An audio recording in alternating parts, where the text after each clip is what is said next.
अस्सलाम वालेकुम वरहमतुल्लाहि वबरकातुहू। मैं उम्मीद करता हूँ कि आप खैरियत से होंगे और लास्ट लेक्चर भी आपको समझ आया होगा। मैं सबसे पहले शुक्रिया अदा करता हूँ आप तमाम दोस्तों का, अपने भाइयों का, जिन्होंने हमारे चैनल को सब्सक्राइब भी किया है, शेयर भी किया और आगे दोस्तों तक पहुँचाया है। और मुझे उम्मीद है कि ये आपकी जो मेहनत है, जो आपकी काविश है, इंशाल्लाह ये रायगा नहीं जाएगी। हो सकता है कि आपकी वीडियो शेयर करने की वजह से ही किसी का भला हो रहा हो या किसी को कोई चीज़ समझ आ रही हो और वो आने वाली ज़िंदगी में उसके लिए कोई ऐसा काम कर जाए जो आपके लिए राह निजात बन जाए। तो मैं आपसे रिक्वेस्ट करता हूँ दोबारा कि मज़ीद भी हमारी वीडियोस को शेयर करें ताकि ज़्यादा से ज़्यादा दोस्तों तक ये वीडियोस जो है वो पहुँच सकें। हमने माइक्रोसॉफ्ट ऑफिस वर्ड में काफ़ी सारा काम जो है वो कर लिया था। आज हम मज़ीद उससे आगे चलते हैं और हमने यहाँ पे काफ़ी सारा काम कर लिया था। चलते हैं अपने टॉपिक की तरफ। सबसे पहले मैं आपके सामने यहाँ पे एक ब्लैंक शीट ओपन कर लेता हूँ और यहाँ मैंने ब्लैंक शीट ओपन कर ली।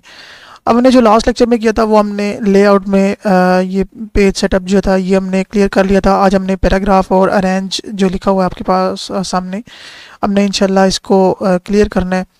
देखिए यहाँ पे हमारे पास लिखा हुआ है पैराग्राफ और यहाँ से हमने पैराग्राफ की सेटिंग करनी है।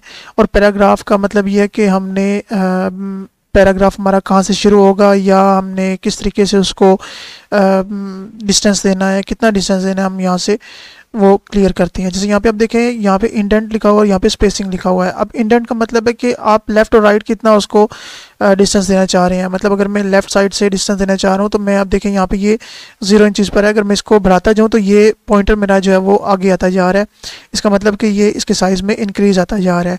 ये जहाँ तक ये चलता जाएगा ये उतना ज़्यादा पैराग्राफ आगे से शुरू होगा। जैसे अब मैं यहाँ से अगर 1 इंच से शुरू करना चाहूँ, मैं यहाँ पे कुछ भी लिख देता हूँ। जैसे अब देखें, मैं यहाँ पे माई सेल्फ मैंने लिखा, अब ये यहीं से शुरू होगा। और अगर मैं नेक्स्ट लाइन में आता हूँ तो नेक्स्ट लाइन भी यहीं से ही शुरू होगी, क्योंकि हमने पैराग्राफ की जो सेटिंग है या इंडेंट जो है वो हमने ये सिलेक्ट किया हुआ है। अब देखें यहाँ पे नेक्स्ट लाइन में आया हूँ तो ये भी इसी जगह से शुरू होगा। तो इस तरीके से हम यहाँ पे इसकी इंडेंट की सेटिंग करते हैं। इसके साथ हमारे पास यहाँ पे राइट लिखा हुआ है। अब ये इसलिए कि अगर आप टेक्स्ट शुरू करते हैं, ये डॉक्यूमेंट राइटिंग शुरू करते हैं, वो लेफ़्ट साइड राइट साइड से लेफ़्ट साइड की तरफ आ रहे हैं।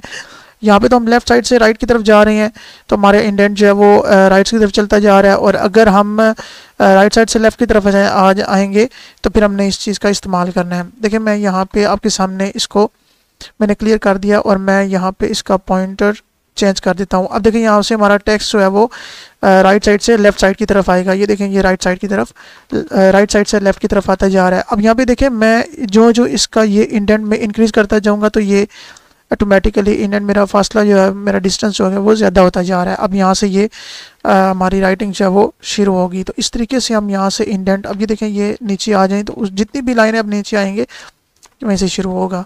तो इस तरीके से हम यहाँ से इंडेंट इसका क्लियर करते हैं। इसके बाद हमारे पास यहाँ पे लिखा हुआ है स्पेसिंग। स्पेसिंग में है बिफोर और आफ्टर। अब ये पैराग्राफ के दरमियान की स्पेसिंग है कि पैराग्राफ के दरमियान में आपने किस तरीके से जो है वो स्पेसिंग करनी है। अब देखिए यहाँ पे मैं इसको जो मैं बढ़ाता जा रहा हूँ, ये लाइन जो है वो नीचे आती जा रही है। इसका मतलब है, ये देखें मैं इसको थोड़ा बड़ा कर लेता हूँ ताकि आपको सही समझ आएगी। अब ये देखें यहाँ पे ये मेरे पास, मैं जो इसकी इंडेंट में या इसकी स्पेस में इजाफा करूँगा तो ये डिस्टेंस ज़्यादा होता जा रहा है। अब ये देखें यहाँ पे डिस्टेंस इसका ज़्यादा होता जाएगा। तो इसी तरीके से अगर मैं इसको कम करना चाहूँ तो मैं कम भी इसको कर सकता हूँ।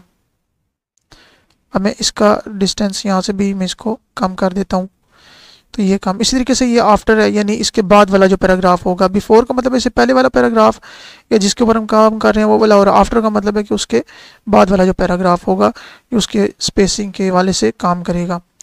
इसके बाद हमारे पास अगर आप देखें तो यहाँ पे अरेंज लिखा हुआ है। अब यहाँ पे अरेंज का मतलब ये है कि तरतीब देना। तो यहाँ पे हम अरेंज का मतलब ये नहीं होगा कि आपने कोई पैराग्राफ या कोई टेक्स्ट की अरेंजमेंट करनी है। अरेंज का मतलब ये होगा कि आपने यहाँ से किसी भी कोई पिक्चर आपने अगर इंक्लूड की है तो आप उसकी अरेंजमेंट करते हैं कि किस तरीके से आप उसकी अरेंज करते हैं। अब देखें यहाँ पे मैं सबसे पहले एक पिक्चर ले लेता हूँ। ये मैंने पिक्चर यहाँ पे मेरे पास है, मैं ये आपके सामने ले लेता हूँ पिक्चर। और ये मैंने पेस्ट कर दी। अब यहाँ पे ये देखिए पिक्चर है, तो मैं इसकी मैंने सेटिंग करनी है। अब सबसे पहले देखें ये पिक्चर में मूव कर रहा हूँ लेकिन मूव हो रही नहीं है। तो इसके लिए मैं क्या करूँगा, सबसे पहले मैं रैप टेक्स्ट, और रैप टेक्स्ट में मैं इन फ्रंट ऑफ टेक्स्ट करूँगा, behind the text, top and bottom जो भी।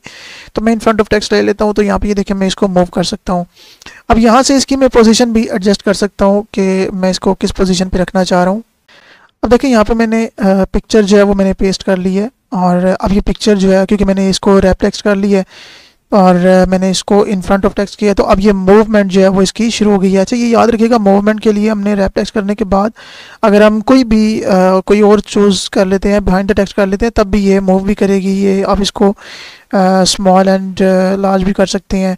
अब यहाँ से हम इसकी पोजीशन को सेलेक्ट करते हैं, यानी आपने टेक्स्ट के या पैराग्राफ के दरमियान रखना है या साइड पे रखना है या किस तरह, तो हम इसकी पोजीशन सेलेक्ट करते हैं। अब यहाँ से देखिए मैं पोजीशन पे आ जाता हूँ और ये लिखा हुआ है सेंटर, तो ये टेक्स्ट के साथ ही यानी इन लाइन आ जाएगा। उसके बाद यहाँ पे ये देखें ये टेक्स्ट के टॉप पे आएगा, ये टेक्स्ट के सेंटर में आएगा टॉप पे, ये राइट साइड पे आ गई इमेज। अब यहाँ पे देखें मैं अगर इसको मज़ीद छोटा कर दूँ ना पिक्चर को, तो अब देखें यहाँ पे मैं पोजीशन करूँगा तो ये ऑटोमेटिकली आपको समझ आएगी सही तरीके से। ये देखें ये पिक्चर जहाँ जहाँ मैं इसकी पोजीशन में रखता जा रहा हूँ ये उस पोजीशन में आती जा रही है। ये पेज का सेंटर है, तो अब देखें मैं इस पर क्लिक करता हूँ तो ये पेज के बिल्कुल सेंटर में आ गई है। अब ये देखें मैंने पेज को छोटा किया है। अब देख लें आपके ये बिल्कुल चारों साइड्स हैं वो इसकी चारों साइड्स इसकी बराबर हैं, इक्वल हैं, और दरमियान में जो पिक्चर आ गई है। अब देखें इससे आगे हमारे पास हम इसी तरीके से इसकी अरेंजमेंट करते हैं। इसकी अरेंजमेंट करते हैं हम कि मैंने पिक्चर के ऊपर क्लिक किया और यहाँ पे मेरे पास लिखा हुआ है ब्रिंग फॉरवर्ड। अगर हमने कोई डॉक्यूमेंट्स लिखे हुए हैं, कोई टेक्स्ट हमारे पास लिखा हुआ है, हम उसके फॉरवर्ड करना चाह रहे हैं, बैक पे करना चाह रहे हैं, तो हम यहाँ से इसको कर सकते हैं। ये फ्रंट और बैक पे फॉरवर्ड और बैक करने के लिए ये हम यूज़ करते हैं।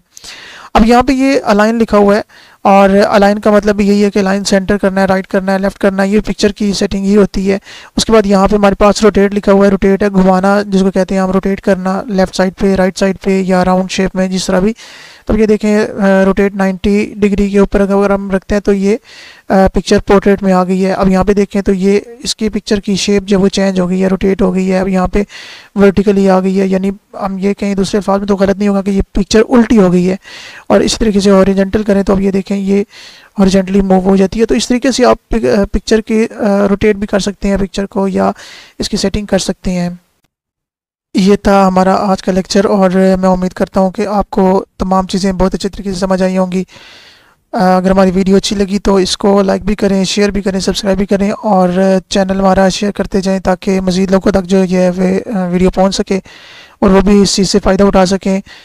कल इंशाल्लाह दोबारा एक नई वीडियो के साथ आपके सामने हाजिर होंगे। तब तक के लिए अपना बहुत सारा ख्याल रखिए, अपने प्यारों का बहुत सारा ख्याल रखिए, अपने दोस्तों का बहुत सारा ख्याल रखिए। अल्लाह ताला आपको जज़ाए खैर अता करे। बहुत बहुत शुक्रिया। Thank you so much. अल्लाह हाफिज़।